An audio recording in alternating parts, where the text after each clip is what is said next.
Thanks, Simon. Hi, everyone. Good afternoon. As Simon and Alex kindly anticipated, I'm here today with a different role. I'm really excited. I cannot express how much I'm happy about being here, meeting a lot of people, a lot of friends that we built this group throughout these years. And I was really looking forward to come here again at this conference. My name is Federico Paesano. I work right now for Crystal Intelligence, and I focus on crypto investigations and training alongside my colleague, Andrii Sovershennyi. Before that, I spent 14 years with the Italian Financial Police, and then 14 years with the Basel Institute on Governance, where I met Simon, which I have to say, through all these years, behind the scenes, it was always present. And I have to also share with you, it was actually during a conversation with Simon almost 11 years ago. Actually, it was 2013 when we had that conversation right after the takedown of Silk Road, that we explored the idea of creating a place like this where law enforcement could share cases, information, knowledge, etc. So I must say, I'm incredibly proud of what this group has become. I'm sure that Simon feels the same, and to see that it's growing bigger every year. Also, every year, this conference highlights some key recommendations at the end of each and every conference. And there are 2 points that emerge almost every year, I have to say. One is the need of national and international cooperation, which of course is crucial. And the other one is the importance of training for law enforcement, which is crucial too. After all, how can you expect cooperation from your colleagues, national colleagues, or also from another jurisdictions if they don't understand the subject? So now to delve deeper into this topic and demonstrate the importance of training and spreading knowledge through law enforcement, I would like to hand over the floor to my colleague, Andrii, who will present one of our most recent investigations. Andrii Sovershennyi is lead investigation analyst with Crystal. He is our guru with everything that has to do with breaking smart contracts, analyzing swaps, bridges, and so on. So, floor to you. Thank you. Next slide, please. Or do it like that. Okay. Hi, everyone. Today, I'm going to tell you about the case that we've been working on for the last months and actually still do. The story starts pretty standard. In the beginning of August, a couple of ledgers got compromised, and just in 19 minutes, the thief managed to perform around 24 withdrawal transactions, totaling off $3 million. Please know that all the information following date in this presentation will be changed just because the case is still going on, and just in order to preserve the investigation, we decided to change it. But all the patterns and the approaches that we used still remain the same. The first stage is pretty standard and similar to a lot of different other stories. The thief decided to use the mixer. In this particular case, I'm talking about the BTC and Bitcoin mixer newly created with a coin joint pattern. We started to trace the funds, and because this mixer is quite a new one, we realized that liquidity was not so high, and we managed to demix it just in around a couple of hours. In this particular case was pretty easy to go. What happened next on the stage number 2? Okay. The funds moved to the instant swap exchange. By instant swap exchange, I mean the exchange that performs exchanges for its customer without checking their KYC data, without asking the source of funds, and the exchange performed almost immediately. On the stage number 3, so there actually were used 3 layers of privacy: mixer, instant swap exchange that allows you to swap funds without KYC, and privacy coins. In our case, most of the funds were swapped to the Monero. We decided to continue the conversation with the compliance officer of the instance web service, and we received the logs of this particular user. We started from the checking of the IP addresses, and we realized that most of their transactions were performed with the usage of the VPN services. But there was just a couple of transactions that were used without the VPN service, and the actual user VPN led us to the city where the victim and his company were at that moment. Besides that, we collected also the rest of the logs, such as screen resolution, time zone, IP address, and so on. We collected it and grabbed everything and provided it to the customer. Yes. Oh, sorry for spoilers.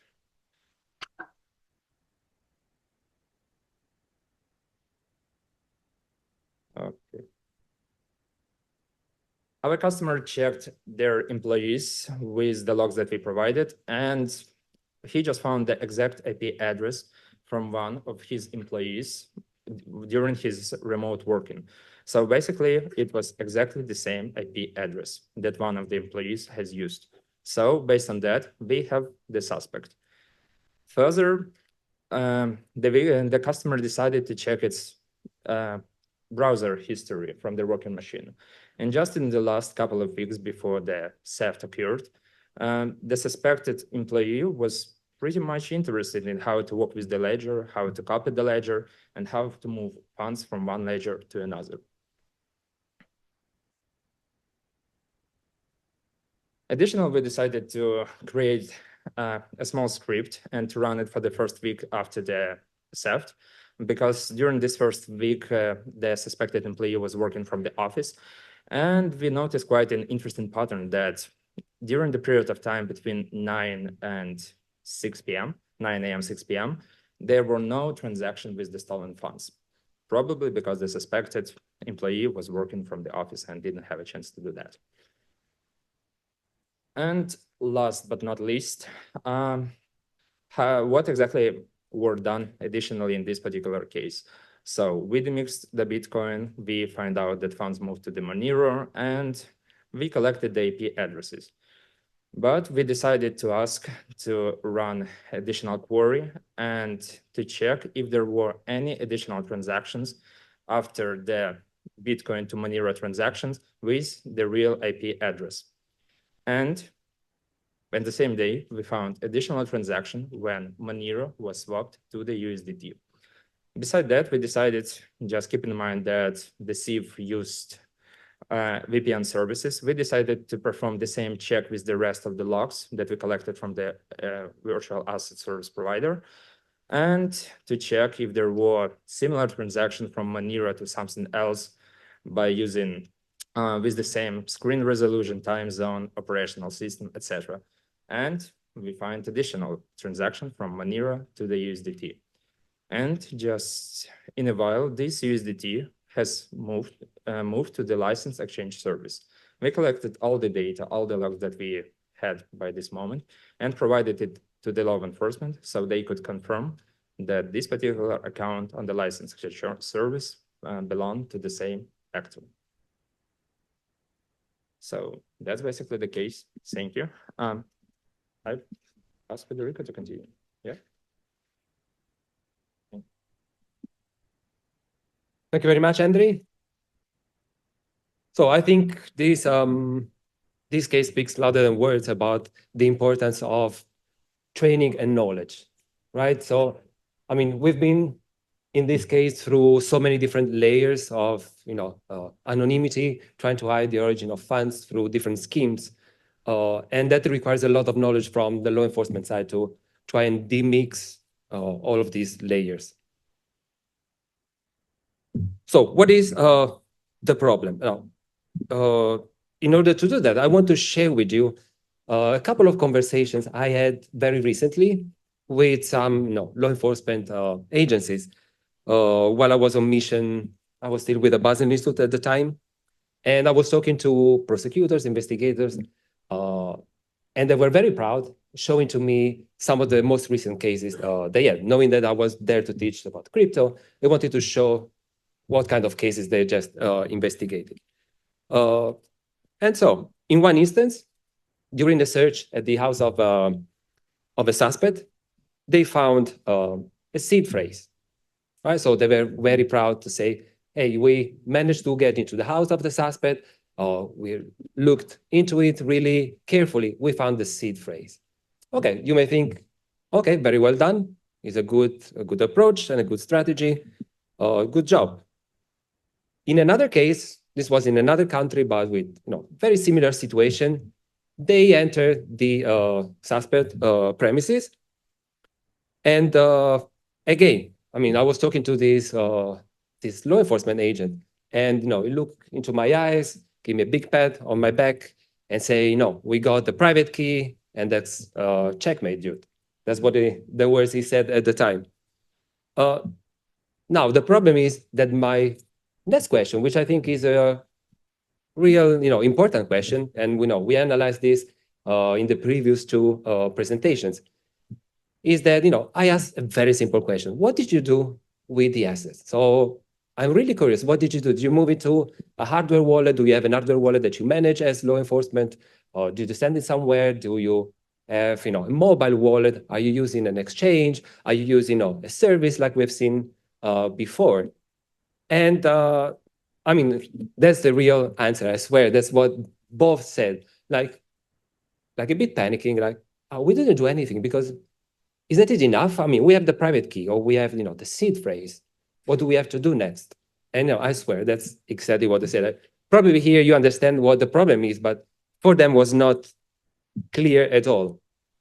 And the problem is that just maybe a couple of months later, you may find, or they may find themselves in this situation. So the funds are gone, and you don't know exactly what happened because you had that piece of paper and you had the private key with you.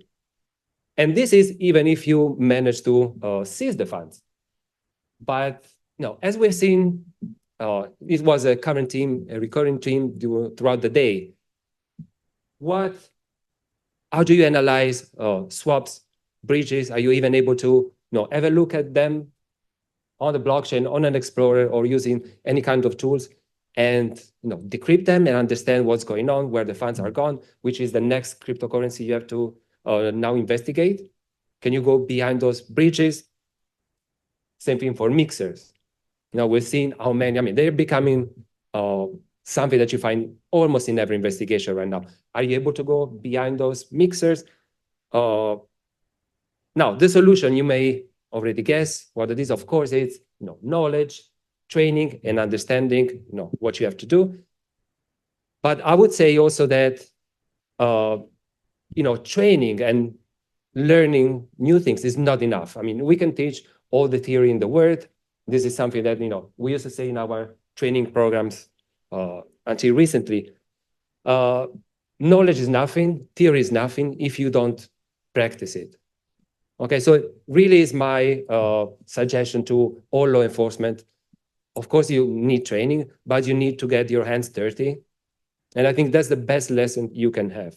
When you buy some crypto, you download some software, you download a wallet, you start making some transactions, and you test for yourself all these kind of things. And then, of course, that goes without saying, you need to train your staff, and you also need to establish channel of communication with other agencies within your jurisdiction, with other jurisdictions. And you have the perfect opportunity today and tomorrow and later during our social event to establish contacts and to know other people that may help you in the future or in another occasion. Okay, and I just want to close with these unpopular opinions. And one is, of course, being actionable is more important than being complete. I'm not that kind of person, but there are people who are really into the finest details. And they want to have everything complete, everything done properly, which is important, but being actionable is much more important. This goes well together with the second point, which is 80% of time is better than 100%, but too late. And I've seen this, in many investigations that some investigators we were working with, they wanted to have everything completed without taking into account the full picture that, acting at the right moment is the most important thing. We had so many recent investigations where, for a matter of, I would say, hours or minutes, we were able to stop some transactions because they were stuck and waiting to be confirmed with the provider that we were able to contact and stop those transactions. So don't wait until the last moment. And then the last one, I'm laughing because I was seeing a sticker on a computer that says failure is not an option. But in reality, it's something that you also have to deal with, and you have to manage expectations. You don't always have, a 100% success rate. There are so many occasions where, an investigation can go wrong. You may have, privacy coins. You may have, a jurisdiction which is not responding, or a VASP who is not getting back to you. And, we deal with this every day. You need to know how to manage those expectations. Thank you very much.